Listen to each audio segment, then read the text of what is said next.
I've experienced some wonderful manifestations of my vortex just by focusing on the emotion and how good I feel when I feel good, and it ramps. And so you're having fun even before the manifestation. Yes. That matters a lot. Yes, and just visualizing, and have been amazed at how it shows up more than I could have imagined. Yeah. But I'm stuck. Or you could say more than I knew before. More than I knew before. Because you must know it now or it wouldn't be. Yes, yeah. Exactly. So I'm having some challenges with staying in that place when reality, as you spoke to earlier, paying attention to what is, and it's in a particular aspect of my life. What happens to you when you say I'm having a hard time, some challenges? So does that mean you're having some negative emotion around it? Yes. And did we tell you yet what step 5 is? Step 5 is not being mad at yourself when you're back in step 1. Okay. Okay.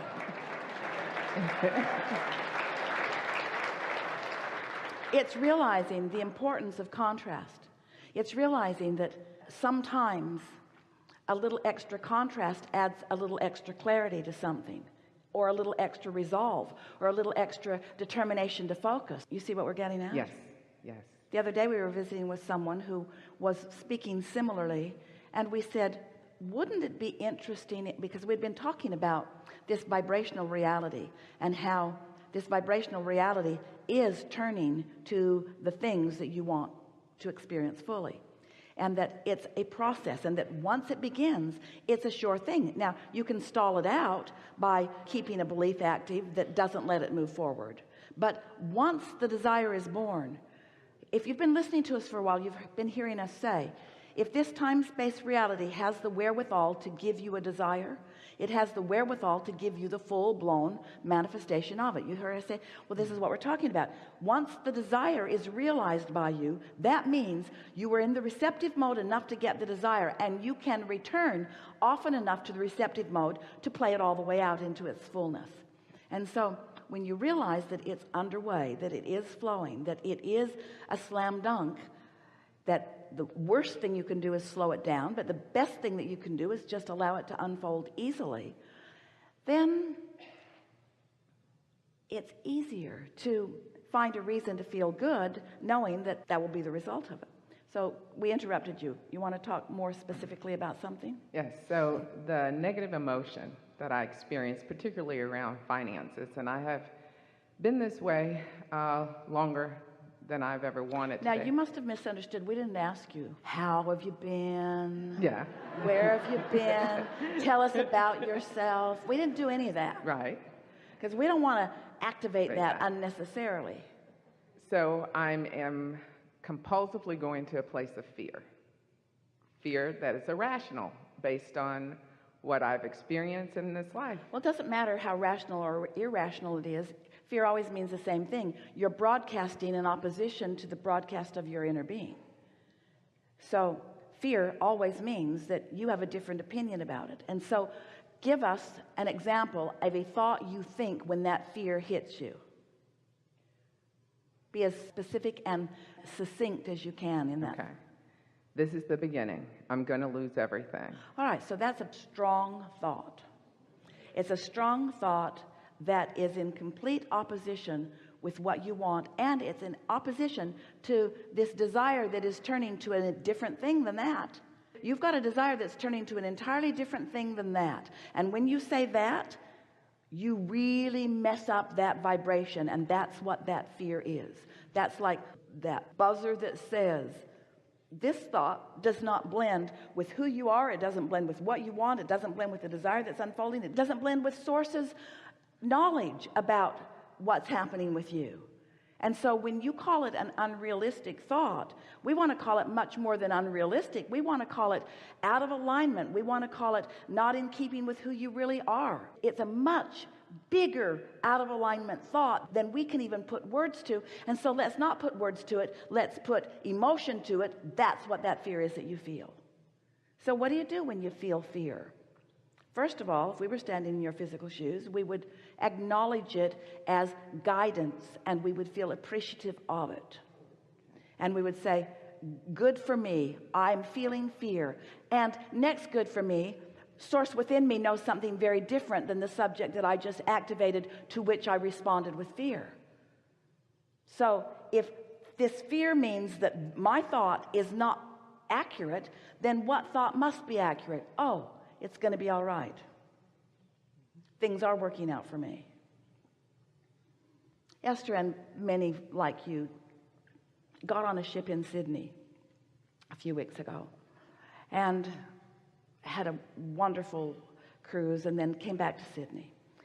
And we like to tease you by saying, wouldn't it have been interesting if, when they had all gotten on board, if the captain had come across the loudspeaker? He did frequently. He really liked his own voice, and it came through the speakers a lot. And wouldn't it have been interesting if he had said, ladies and gentlemen, we are so happy to welcome you on board. If you will look at your itinerary, you will see that Sydney is the place that we get on the ship, and it's also the place that we get off the ship. And so, since we are in Sydney, get off. Your voyage is now complete, as you can see by the end of the itinerary. And of course, no one would have wanted to get off, because they didn't get on to get off. They didn't create this voyage to get it over with. And we want to suggest to you that you didn't have all of that experience and put all of those ingredients in your vortex, and law of attraction didn't whip them up into a faster moving energy, and you didn't receive it as an idea which you are in the process of translating into the full-blown manifestation. None of that happened so that you could get it done. It wasn't about getting it done. It was about the joyous experience of watching the cooperative universe respond to the vibrational integrity of your serious, deliberate thought. Don't you like mastering things? Don't you like being good? Don't you like the feeling of clarity? Don't you like knowing that Source has your back and that Source is flowing with you? So this is really what we want to bluntly say. Why would you ever? It seems ridiculous to us. Why would you ever go to all of that trouble of being born into a contrasting environment, giving birth to all kinds of rockets of desire, putting the ingredients all there, getting into the receptive mode enough that you realized a desire, and then take score right now about what is over there when you're here? Why would you take score when there's so much more delicious evolution to take place in this magnificent creation that you are upon? Why would you do that? Well, we'll tell you why. Because you're stuck on manifestations. And that's what we're trying to get you to get over with in these hours that we're together. We want you to enjoy this sweet spot as the manifestations are becoming, not just take score of what the manifestations are. So that's what causes you to have fear most of the time. That's the predominant reason that you feel negative emotion, because you got this thing going on and it's alive and well, and Source is with it, and your inner being's with it, and everything's unfolding. The entire universe has got your back, and things are lining up, and law of attraction has whipped up all kinds of cooperative components, and you're over there taking score about the manifestation instead of enjoying the journey on the way. It's like being on the ship and being so mad that you're not at the final destination. You don't do that when you get in your car and go someplace. You expect there to be some life experience between the beginning of your journey and the manifestation, the fruition of it, don't you? So why take score? Why not enjoy the emotional, vibrational journey? Because that's what it's all about.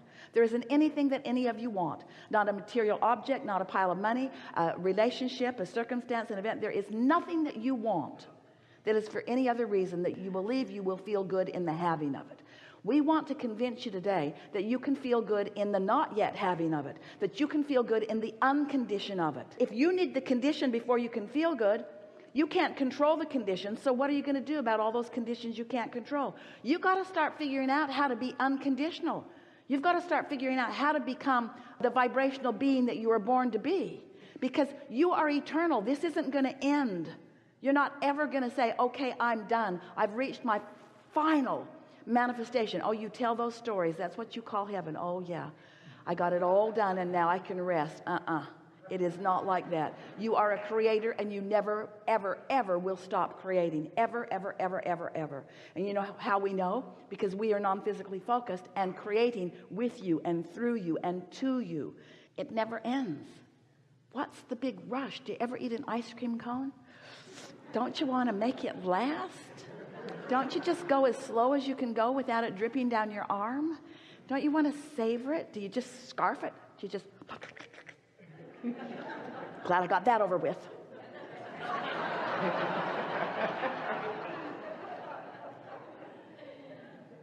Enough? Yes, thank you. Yeah.